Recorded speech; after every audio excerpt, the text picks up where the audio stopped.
ಆತ್ಮೀಯ ವಿದ್ಯಾರ್ಥಿಗಳೇ, BA third semester ಇತಿಹಾಸ ವರ್ಗಕ್ಕೆ ಸ್ವಾಗತ. Welcome to the history session of BA third semester. ನಮ್ಮ ಹಿಂದಿನ ಕ್ಲಾಸ್ನಲ್ಲಿ ಅಲಾವುದ್ದೀನ್ ಖಿಲ್ಜಿಯ ದಂಡಯಾತ್ರೆಗಳ ಬಗ್ಗೆ ವಿಷಯ ಪ್ರಾರಂಭ ಮಾಡಿದ್ದೀವಿ. ಅದರಲ್ಲಿ ಅವನು ಉತ್ತರ ಭಾರತದ ದಂಡಯಾತ್ರೆಗಳೇನಿವೆ ಈ ವಿಷಯವನ್ನು ಅಲ್ಲಿ ಚರ್ಚೆ ಮಾಡಿದ್ದೇನೆ. ಇವತ್ತು ಅಲಾವುದ್ದೀನ್ ಖಿಲ್ಜಿಯ ದಕ್ಷಿಣ ಭಾರತದ ದಂಡಯಾತ್ರೆ ಬಗ್ಗೆ ತಿಳಿದುಕೊಳ್ಳೋಣ. So today we are going to discuss about South Indian invasions of Alauddin Khilji. In our previous class we had studied about the North Indian wars of Alauddin Khilji and what was the impact there, ಅಲ್ಲೇ ಪರಿಣಾಮ ಏನಾಗಿತ್ತು, ಹಾಗೆ ದಕ್ಷಿಣ ಭಾರತದಲ್ಲಿ ದಂಡಯಾತ್ರೆಗಳು ಮತ್ತು ಅದರ ಪರಿಣಾಮ ಏನಾಯಿತು ಈ ವಿಷಯದ ಬಗ್ಗೆ ಇಂದಿನ ಕ್ಲಾಸ್ನಲ್ಲಿ ನಾನು ಚರ್ಚೆ ಮಾಡ್ತಾ ಇದ್ದೆ. ಮತ್ತು ಇನ್ನೊಂದು ಕ್ಲಾಸ್ನಲ್ಲಿ ಅಲಾವುದ್ದೀನ್ ಖಿಲ್ಜಿಯ ಸುಧಾರಣೆಗಳು ಏನಾಗಿದ್ದವು ಅಲ್ಲೇ ಆ ವಿಷಯದ ಬಗ್ಗೆ ತಿಳಿಸ್ತೇನೆ. So you have to study the military achievements of Alauddin Khilji in North India, in South India and his reforms. So reforms we will be discussing in another class. So this will be here exclusively we are discussing about the South Indian invasions. So we find here Alauddin Khilji's South Indian invasions were led from 1307 to 1311. 1307ರಿಂದ 1311ರವರೆಗೂ ದಕ್ಷಿಣ ಭಾರತದ ದಂಡಯಾತ್ರೆಗಳು ನಡೆದದ್ದು Alauddin Khilji. So he mainly here conducted the South Indian invasions during the period between 1307 to 1311. And these invasions were not personally led by Alauddin Khilji. ಸ್ವತಃ ಅವನು ನೇತೃತ್ವ ವಹಿಸಿಕೊಳ್ಳಲಿಲ್ಲ. Personally they were not led by Alauddin Khilji, they were led by his commander Malik Kafur.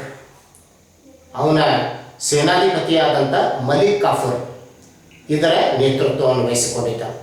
Malik Kafur had led this invasion. So Malik Kafur's invasion on South India or Alauddin Khilji's South Indian wars, they mean one and the same. So he was the Sultan, he sent Malik Kafur to the south. ಅವನು ಸುಲ್ತಾನ್ ಆಗಿದ್ದ, ಅವನು ದಕ್ಷಿಣ ಮೇಲೆ ಮಲಿಕ್ ಕಾಫೂರ್ನನ್ನು ಈ ಒಂದು ದಂಡಯಾತ್ರೆ ನಾಯಕನಾಗಿ ನೇಮಿಸಿ ಅವನನ್ನು ಕಳಿಸಿದ್ದು.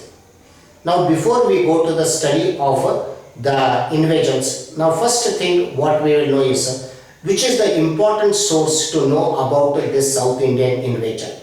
ದಕ್ಷಿಣ ಭಾರತದ ದಂಡಯಾತ್ರೆಯನ್ನು ತಿಳಿದುಕೊಳ್ಳಲು ನಮಗೆ ಮುಖ್ಯವಾಗಿ ಇರುವಂಥ ಆಧಾರ ಯಾವುದಾಗಿದೆ. So the most important source is the book written by Amir Khusru. Amir Khusru ಬರೆದಂಥ ಕೃತಿ ಜವಾಹಿರಾತ್-e-ಅಸರ್. ಜವಾಹಿರಾತ್-e-ಅಸರ್ ಅಂತೇಳಿ ಅಮೀರ್ ಖುಸ್ರು ಬರೆದಂಥ ಕೃತಿ, or it is also called as Tarikh-e-Ilahi. Tarikh-e-Ilahi ಅಂತೇಳಿ ಬರೆದಂಥ ಕೃತಿ. That is very helpful to understand the South Indian invasions. ದಕ್ಷಿಣ ಭಾರತದ ದಂಡಯಾತ್ರೆ ತಿಳಿದುಕೊಳ್ಳಲು ಸಹಾಯಕವಾಗಿರುವಂಥ ನಮಗೆ ಅಲ್ಲಿ ಈ ಒಂದು ಕೃತಿಯಾಗಿದೆ, ಸಮಕಾಲೀನ ಕೃತಿಯಾಗಿದೆ. It's a contemporary work. The book written by Amir Khusrau, Jawahirat-e-Asar or ತಾರೀಖ್-e-ಇಲಾಹಿ.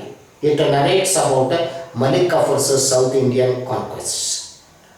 So this is one of the source which we are going to keep and we'll try to understand what were the invasions. So the first thing you have to write is what was the political condition of South India when this invasion took place. ದಕ್ಷಿಣ ಭಾರತದ ಒಂದು ರಾಜಕೀಯ ಸ್ಥಿತಿ ಏನಿತ್ತು ಈ ದಂಡಯಾತ್ರೆ ನಡೆದಾಗ, or in the beginning of the 14th century what was the political situation of the South India. ದಕ್ಷಿಣ ಭಾರತದ ರಾಜಕೀಯ ಸ್ಥಿತಿ ಏನಾಗಿತ್ತು ಈ ದಂಡಯಾತ್ರೆ ಕೈಗೊಂಡಾಗ 14ನೇ ಶತಮಾನದ ಪ್ರಾರಂಭದಲ್ಲಿ. South India was ruled by 4 Hindu kingdoms.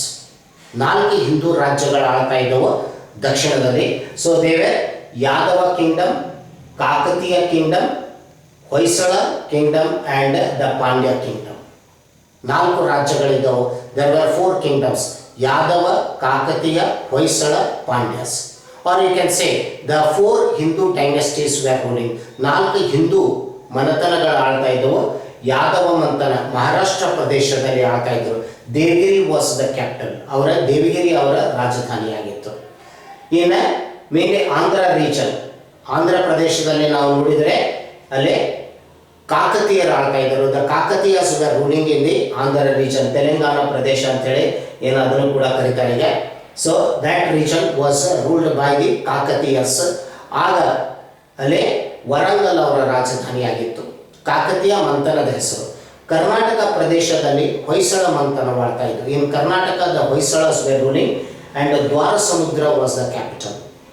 ಮತ್ತು ತಮಿಳುನಾಡಲ್ಲಿ ನಾವು ನೋಡ್ತೀವಿ ಪಾಂಡ್ಯರು ಆಳ್ತಾ ಇದ್ದು, ಈ ಒಂದು ಅಲ್ಲಿ ಆಳ್ತಾ ಇದ್ದದ್ದು ಪಾಂಡ್ಯರು. Madurai was the capital. Pandyas were ruling in Tamil Nadu and Madurai was the capital. Madurai ಅವರ ರಾಜಧಾನಿಯಾಗಿತ್ತು. ಹೀಗೆ 4 ಹಿಂದೂ ಮಂಥನಗಳು ಆಳ್ತಾ ಇದ್ದವು. The 4 Hindu dynasties were ruling in the south. ಹಾಗೆ ಆ ಸಮಯದಲ್ಲಿ ಅರಸರು ಯಾರಾಗಿದ್ದರು? Who were the kings, Hindu kings? Yadava king was Ramachandra Deva with Devagiri as the capital. Yadava ಮಂಥನದ ಅರಸ ರಾಮಚಂದ್ರ ದೇವನಾಗಿದ್ದನು. ದೇವಗಿರಿ ಅವನ ರಾಜಧಾನಿಯಾಗಿತ್ತು. ಕಾಕತೀಯ ಕಿಂಗ್ ವಾಸ್ ಪ್ರತಾಪರುದ್ರ ದೇವ.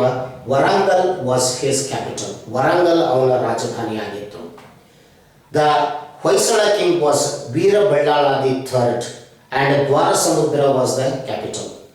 3ನೇ ವೀರಬಳ್ಳಾಳ ಹೊಯ್ಸಳ ಅರಸನಾಗಿದ್ದನು. ದ್ವಾರ ಸಮುದ್ರ ಅವನ ರಾಜಧಾನಿಯಾಗಿತ್ತು. ದ್ವಾರ ಸಮುದ್ರ ಈಗ ಹಳೇಬೀಡು ಅಂತ ಹೇಳಿ ಕರೀತಾರೆ, ಹಾಸನ ಜಿಲ್ಲೆಯಲ್ಲಿ ಬರ್ತದೆ. It comes in Hassan district. Halebidu. Dwara Samudra is the old name. And Pandyan king was Veerapandya. ಆಗ ಪಾಂಡ್ಯ ಅರಸ ವೀರಪಾಂಡ್ಯ ಆಗಿದ್ದನು. ಮಧುರೈ ಅವನ ರಾಜಧಾನಿಯಾಗಿತ್ತು. Madurai was the capital. So we had these 4 kings. ಯಾರು? Yadava king Ramachandra Deva, Kakatiya king Prataparudra Deva, Hoysala king ವೀರಬಳ್ಳಾಳ the third and the Pandyan king Veerapandya. ಇವರ 4 ಹಿಂದೂ ಅರಸರು ಆಳ್ತಾ ಇದ್ದರು. ಅಲ್ಲೇ ಯಾದವ ಅರಸ ನಾವು ನೋಡ್ತೀವಿ, ಅಲ್ಲೇ ರಾಮಚಂದ್ರ ದೇವನಾಗಿದ್ದನು. ಕಾಕತೀಯ ಅರಸ ಪ್ರತಾಪರುದ್ರ ದೇವನಾಗಿದ್ದನು. ಹೊಯ್ಸಳ ಅರಸ 3ನೇ ವೀರಬಳ್ಳಾಳನಾಗಿದ್ದನು. ಪಾಂಡ್ಯ ಅರಸ ವೀರಪಾಂಡ್ಯ ಆಗಿದ್ದನು. ಮತ್ತು ರಾಜಧಾನಿಗಳೇನಿದವು? ದೇವಗಿರಿ, ಅಲ್ಲಿ ವರಂಗಲ್, ದ್ವಾರ ಸಮುದ್ರ ಮತ್ತು Madurai. So this was here mainly the 4 Hindu kingdoms were ruling in the south. In Maharashtra Yadavas, in Andhra region they were mainly Kakatiyas, in Karnataka region where the Hoysalas, in Tamil Nadu where the Pandyas. So it was in the beginning of the 14th century, this was the political condition. 14ನೇ ಶತಮಾನದ ಪ್ರಾರಂಭದಲ್ಲಿ ಇದು ದಕ್ಷಿಣದ ರಾಜಕೀಯ ಸ್ಥಿತಿಯಾಗಿತ್ತು. And 1307ರಲ್ಲಿ the Khilji army under the leadership of Malik Kafur invaded south. Khilji ಸೈನ್ಯ ಮಲಿಕ್ ಕಾಫೂರ್ನ ನೇತೃತ್ವದಲ್ಲಿ ದಕ್ಷಿಣ ಭಾರತದ ಮೇಲೆ ದಂಡೆತ್ತಿ ಬಂದದ್ದು. Now what were the reasons for the invasions? ಯಾವ ಕಾರಣಗಳಿಂದಾಗಿ ಅವನ ಇಲ್ಲಿ ಆಕ್ರಮಣ ಮಾಡಿದನು ಅಥವಾ Alauddin Khilji why he invaded? So the reasons are here, as Alauddin Khilji's dream was to conquer the whole world. First he wanted to be the master of India, and already North India was in his possession. He wanted to establish his authority on the south. So it was here to fulfill his dream. ತನ್ನ ಕನಸನ್ನು ಪೂರೈಸುವುದಾಗಿತ್ತು. ಭಾರತದಲ್ಲಿ ಅತ್ಯಂತ ಬಲಿಷ್ಠ ಅರಸನಾಗುವುದಾಗಿತ್ತು. ನಂತರ ವಿಶ್ವವನ್ನು ಗೆಲ್ಲುವುದಾಗಿತ್ತು. ಈಗಾಗಲೇ ಉತ್ತರ ಭಾರತದ ಮೇಲೆ ಅವನು ತನ್ನ ಅಧಿಕಾರ ಸ್ಥಾಪನೆ ಮಾಡಿದ. ದಕ್ಷಿಣದ ಮೇಲೆ ತನ್ನ ಅಧಿಕಾರ ಸ್ಥಾಪನೆ ಮಾಡಲು ದಕ್ಷಿಣ ದಂಡಯಾತ್ರೆಯನ್ನು ಕೈಗೊಂಡದ್ದು. So one was to fulfil his dream and make himself the powerful ruler of the India. ತನ್ನ ಕನಸನ್ನು ಪೂರೈಸಿ ಭಾರತದಲ್ಲಿ ಅತ್ಯಂತ ಬಲಿಷ್ಠ ದೊರೆಯಾಗುವುದು. Secondly, to confiscate the wealth of the south. ದಕ್ಷಿಣದ ಸಂಪತ್ತನ್ನು ವಶಪಡಿಸಿಕೊಳ್ಳುವುದಾಗಿತ್ತು. And Alauddin Khilji had seen it earlier in 1295. South India was very rich. ದಕ್ಷಿಣ ಅತ್ಯಂತ ಶ್ರೀಮಂತವಾದಂಥ ಪ್ರದೇಶವಾಗಿತ್ತು. ಆ ಪ್ರದೇಶ 1295ರಲ್ಲಿ ಅವನಿಗೇನು ದಂಡೆತ್ತಿ ಬಂದಿದ್ದ ಅದನ್ನೇ ತಿಳಿದುಕೊಂಡಿದ್ದ. ಹೀಗಾಗಿ ಸಂಪತ್ತು ವಶಪಡಿಸಿಕೊಳ್ಳುವುದು ಅವನ ಉದ್ದೇಶವಾಗಿತ್ತು. He wanted to capture that or confiscate the wealth of the south. And the third one was that he wanted to here defeat, particularly it was Ramachandra Deva who had given shelter to his enemy Raja Karnadev of Gujarat. ಅದರಲ್ಲಿ ಬಹಳ ಮುಖ್ಯವಾಗಿ ದೇವಗಿರಿ ಅರಸನಾದಂಥ ಇಲ್ಲಿ ರಾಮಚಂದ್ರ ದೇವನ ಮೇಲೆ ಸೇಡನ್ನು ತೀರಿಸಿಕೊಳ್ಳುವುದಾಗಿತ್ತು. ಕಾರಣ ಏನಂದರೆ ಅಲ್ಲಿ ಅವನು ಅಲಾವುದ್ದೀನ್ ಖಿಲ್ಜಿ ಶತ್ರುವಾದ ಕರ್ಣದೇವ್ ಗುಜರಾತದ ಅರಸನಿಗೆ ಆಶ್ರಯ ಕೊಟ್ಟಿದ್ದ. So like this here mainly the reasons were there for his invasions. ಈ ಕೆಲವು ಕಾರಣಗಳಿಂದಾಗಿ ಅಲಾವುದ್ದೀನ್ ಖಿಲ್ಜಿ ದಕ್ಷಿಣದ ಮೇಲೆ ದಂಡೆತ್ತಿ ಬರಲು ನಿರ್ಧರಿಸಿದನು. ಮಲಿಕ್ ಕಾಫೂರ್ನನ್ನು ಅಲ್ಲೇ ನಾಯಕನಾಗಿ ಸೈನ್ಯವನ್ನು ಕಳಿಸಿಕೊಟ್ಟದ್ದು 1307 1307. So we find 1307 the first invasion was on Devagiri. ಮೊದಲನೇ ಆಕ್ರಮಣವಾಗಿದ್ದು ದೇವಗಿರಿಯ ಮೇಲೆ 1307ರಿಂದ 1309 1307 to 1309. So how was the route taken by Malik Kafur? If you look at here mainly this is Delhi. ಇಲ್ಲಿಂದ ಅವನು ತನ್ನ ದಂಡಯಾತ್ರೆಯನ್ನು ಪ್ರಾರಂಭ ಮಾಡಿದ್ದು. You can see here this was the route he taken. Bharuch he came, that is Gujarat region which was under Alauddin Khilji. From there he came to Devagiri. This is Devagiri. ದೇವಗಿರಿಯ ಮೇಲೆ ಆಕ್ರಮಣ ಮಾಡಿದ್ದು. So from Delhi he came here, from Gujarat to Devagiri. That is from the west he made the entry, not by crossing the Vindhya and Satpura. Narmada ನದಿ ಆಗಲಿ ವಿಂಧ್ಯ ಸಾತ್ಪುರ ಪರ್ವತಗಳಾಗಲಿ ಅದನ್ನು ದಾಟಿ ಬರಲಿಲ್ಲ. ಪಶ್ಚಿಮಕ್ಕೆ ಬಂದು ಪಶ್ಚಿಮದಿಂದ ಅವನ ಇಲ್ಲಿ ನಂತರ ದೇವಗಿರಿ ಮೇಲೆ ಆಕ್ರಮಣ ಮಾಡಿದ. So this is the first invasion 1307 to 1309. 1309 Ramachandra Deva was defeated and he surrendered to Malik Kafur. 1309 ಸುಮಾರಕ್ಕೆ ರಾಮಚಂದ್ರ ದೇವ ಸೋಲನ್ನು ಒಪ್ಪಿಕೊಂಡು Malik ಕಾಫೂರನಿಗೆ ಶರಣಾದನು. And he agreed to become the subordinate of Alauddin Khilji and send the tribute annually. Alauddin ಖಿಲ್ಜಿಯ ಕೈಕೆಳಗಿನ ಅರಸನಾಗಿ ಆಳಲು ಈ ಒಂದು ಒಪ್ಪಿಕೊಂಡದ್ದು, ಪ್ರತಿ ವರ್ಷ ಕಪ್ಪು ಕಾಣಿಕೆಯನ್ನು ಕೊಡುವ ಕೂಡ ಒಪ್ಪಿಕೊಂಡದ್ದು. So that was mainly what we find here. And not only that, the Gujarat king Raja Karnadev also met his death. ಇದರಲ್ಲಿ ಕರ್ಣದೇವನು ಕೂಡ ಮರಣವಾಯಿತು. And the daughter Devaladevi was sent to Delhi. Devaladevi ಏನಿದ್ದ ಕರ್ಣದೇವನ ಮಗಳನ್ನು ದೆಹಲಿಗೆ ಕಳಿಸಲಾಯಿತು. Where she was converted into Islam and she was married to Khizr Khan the son of Alauddin Khilji. ದೇವಾಲದೇವಿಯನ್ನು ಇಸ್ಲಾಂ ಧರ್ಮಕ್ಕೆ ಮತಾಂತರಗೊಳಿಸಿ ಮುಂದೆ ಖಿಜರ್ ಖಾನ್ಗೆ ಕೊಟ್ಟು ಮದುವೆಯನ್ನು ಮಾಡಲಾಯಿತು. Khizr Khan was the son of Alauddin Khilji. Alauddin Khilji ಮಗನಾಗಿದ್ದನು ಖಿಜರ್ ಖಾನ್. ಇದು ಅಲ್ಲೇ ಬರುವಂಥ ಈ ಒಂದು ಘಟನೆಯಾಗಿದೆ. This is what here the event took place. So the South Indian ruler, ದಕ್ಷಿಣ ಭಾರತದಲ್ಲಿ ಅಲಾವುದ್ದೀನ್ ಖಿಲ್ಜಿಯ ಸಾಮಂತನಾದ ಏಕೈಕ ದೊರೆ ಅಂದರೆ ರಾಮಚಂದ್ರ ದೇವ ಯಾದವ ಅರಸ. The only South Indian king who became the subordinate feudatory of Alauddin Khilji was Ramachandra Deva the Yadava king. This was the first victory in the south of Malik Kafur. He continued his journey from Devgiri. He went to Warangal, where Kakatiya king Prataparudra was ruling. Devgiriಯಿಂದ Warangal. 1309 he invaded Warangal and defeated Prataparudra. Prataparudra ದೇವನನ್ನು ಸೋಲಿಸಿದ್ದು ವರಂಗಲ್ದಲ್ಲಿ 1309. And a lot of wealth was taken from Pratapadeva. ಪ್ರತಾಪದೇವನಿಂದ ಅಪಾರವಾದ ಸಂಪತ್ತು ತೆಗೆದುಕೊಳ್ಳಾಯಿತು. But Rudradeva never gave his independence. ತನ್ನ ಸ್ವಾತಂತ್ರ್ಯ ಬಿಟ್ಟುಕೊಡಲಿಲ್ಲ. He remained as an independent. So here if you look at these areas, they were not marked as the part of Khilji empire. Khilji ಸಾಮ್ರಾಜ್ಯದ ಭಾಗವಾಗಿಲ್ಲ, ಕೇವಲ ದಂಡಯಾತ್ರೆಗಳಾಗಿದ್ದು. They var only in the form of the wars here. So they never gave up their independence. ತಮ್ಮ ಸ್ವಾತಂತ್ರ್ಯ ಬಿಟ್ಟುಕೊಡಲಿಲ್ಲ ಪ್ರತಾಪರುದ್ರ. ಹಣ ಕೊಟ್ಟ ಅವನು ಮಲಿಕ್ ಕಾಫೂರ್ಗೆ ತನ್ನ ಸ್ವಾತಂತ್ರ್ಯವನ್ನು ರಕ್ಷಿಸಿಕೊಂಡ. He gave the money, wealth and protected his independence. He continued to rule as an independent ruler. 1309 here the Warangal king or the Kakatiya king Prataparudra Deva was defeated. Later from Warangal he travelled to Karnataka. That is, he invaded Dwarasamudra region.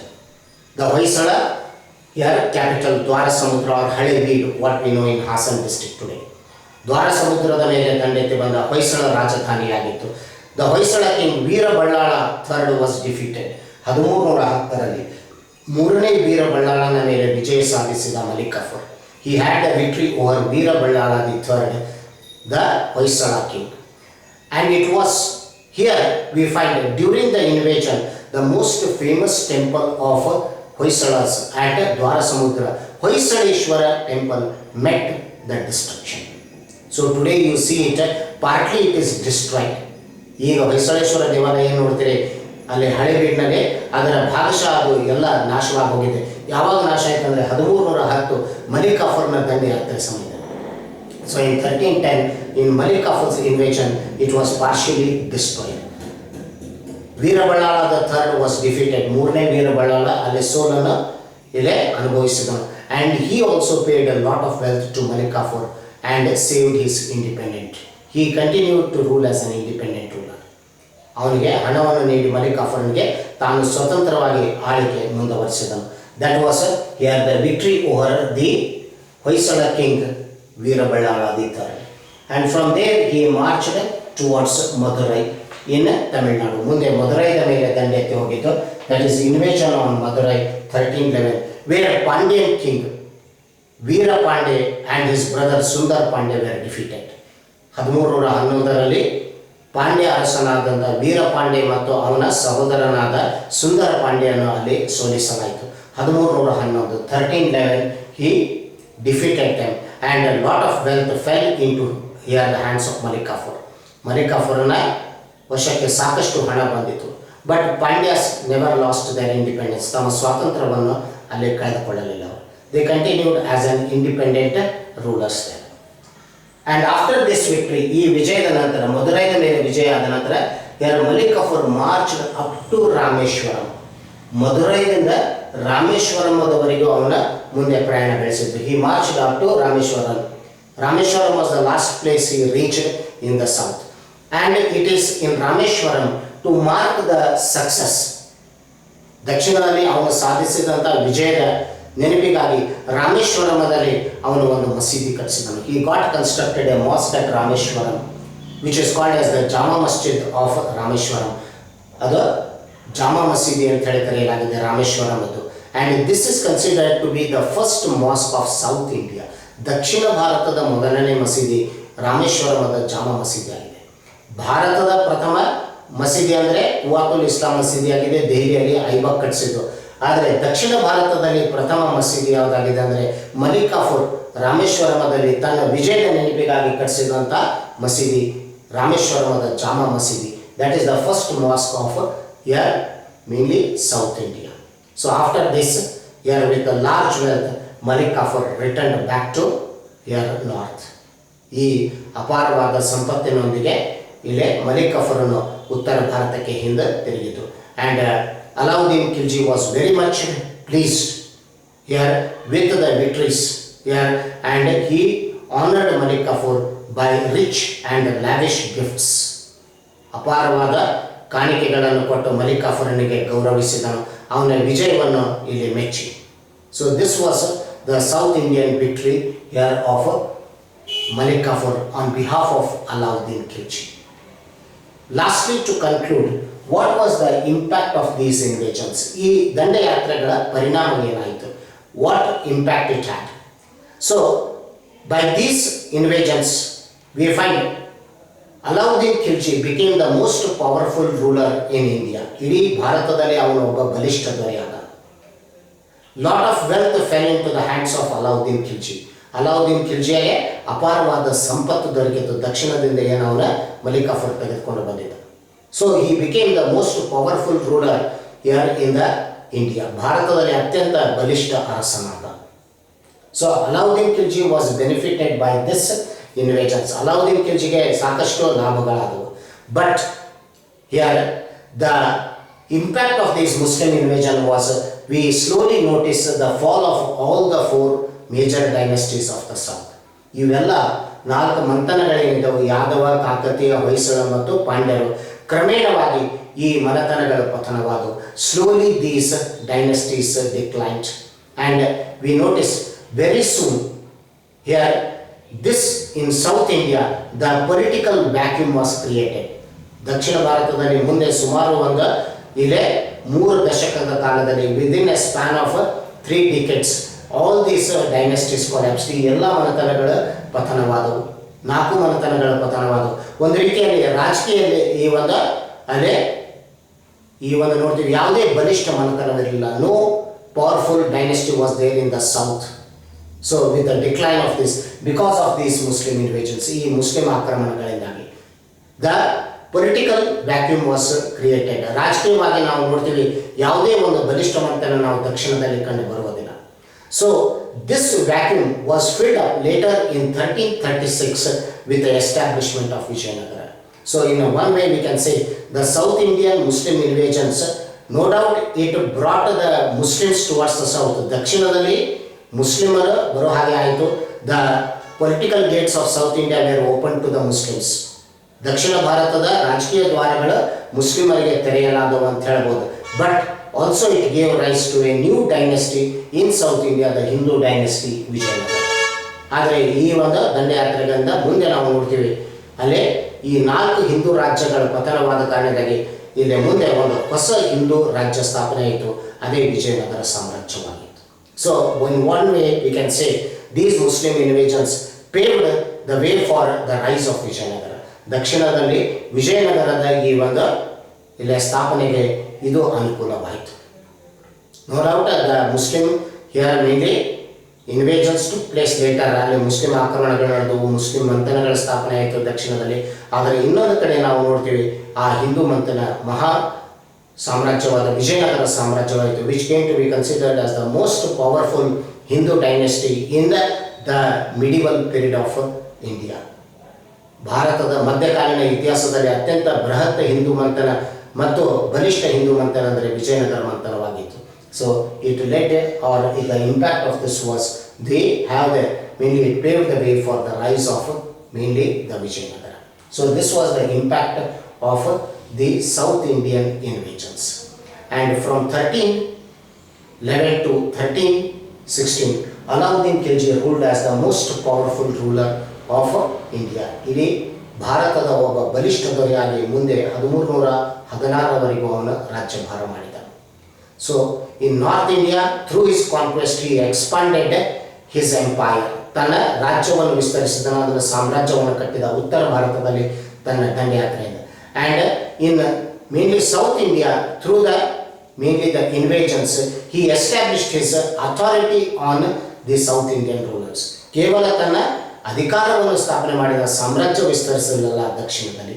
He never expanded the Muslim empire in the south or Khilji empire in the south, but he established his authority on the South Indian rulers. ದಕ್ಷಿಣದ ಮೇಲೆ ಆ ವಿಜಯದೊಂದಿಗೆ ತನ್ನ ಪ್ರಭುತ್ವ ಅವನು ಇಲ್ಲಿ ಸ್ಥಾಪಿಸಿದನು ದಕ್ಷಿಣದ ಅರಸರ ಮೇಲೆ. So we find here these were the two invasions, and Alauddin Khilji is known for these military achievements. ಈ ಸೈನಿಕ ಸಾಧನೆಗಳಿಗಾಗಿ ಅಲಾವುದ್ದೀನ್ ಖಿಲ್ಜಿ ಇಲ್ಲಿ ಇತಿಹಾಸದಲ್ಲಿ ಹೆಸರು ಪಡೆದುಕೊಂಡಿದ್ದಾನೆ. So this is how you have to explain about his military achievements. ಅವನ ಸೈನಿಕ ಸಾಧನೆಗಳ ಬಗ್ಗೆ ಈ ರೀತಿಯಾಗಿ ತಿಳಿಸಬೇಕು. So this is the main question from your examination. ಪರೀಕ್ಷೆ ದೃಷ್ಟಿಯಿಂದ ಇದು ಮುಖ್ಯ ಪ್ರಶ್ನೆಯಾಗಿದೆ ನಿಮಗೆ. ಇದಾದ ನಂತರ ಒಂದು ಅವನ ಸುಧಾರಣೆಗಳೇನಾಗಿದ್ದು, what were his reforms, I will be discussing in one class, and also I will take up the map question also. The map is in front of you. You are keeping this here in your mind. You can mark the map of the Khilji empire, Khilji ಸಾಮ್ರಾಜ್ಯ ಮತ್ತು ಅಲಾವುದ್ದೀನ್ ಖಿಲ್ಜಿಯ ದಂಡಯಾತ್ರೆಗಳು. So you have to keep this map, and lastly I will be discussing about this map question. This is what remains in the Khilji dynasty, which I will continue in the next class. We will continue. Thank you.